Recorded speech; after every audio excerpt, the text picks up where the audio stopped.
ক্ষতিপূরণ পাচ্ছে মালয়েশিয়া যেতে না পারা কর্মীরা। গত ৩১ মে মালয়েশিয়া কর্মীদের পাঠানোর শেষ দিন ছিল। এদিকে সব প্রক্রিয়া শেষ করেও দেশটিতে যেতে পারেনি অনেকে। যেতে না পারা কর্মীদের সংখ্যা নিয়েও রয়েছে ধোঁয়াশা। প্রবাসী কল্যাণ মন্ত্রণালয় থেকে কর্মীর সংখ্যা ১৭,০০০ দাবি করলেও তা ৫ থেকে ৬ হাজারের বেশি হবে না বলেও দাবি করেছেন বায়রা। ছুটির আগে ৩,০০০ কর্মী সাড়া দিয়েছে। আবার কোনো কোনো এজেন্সি যেতে না পারা কর্মীদের ক্ষতিপূরণ দিতে শুরু করেছে। শ্রম অভিবাসন বিশ্লেষক হাসান আহমেদ কিরণ বলেন, কর্মীর সংখ্যা যতই হোক না কেন সকলের অর্থ ফেরত দেওয়ার উদ্যোগ গ্রহণ করতে হবে।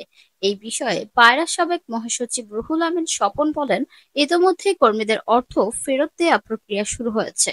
কিছু কিছু কর্মীর অর্থ ফেরত দেওয়া হয়েছে।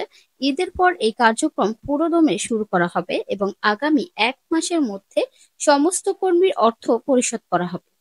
এখন আপনারাই বলুন, আপনাদের কি মনে হয়, বাংলাদেশ সরকার কি না আসতে পারা কর্মীদের অর্থ ফিরতে দেবে?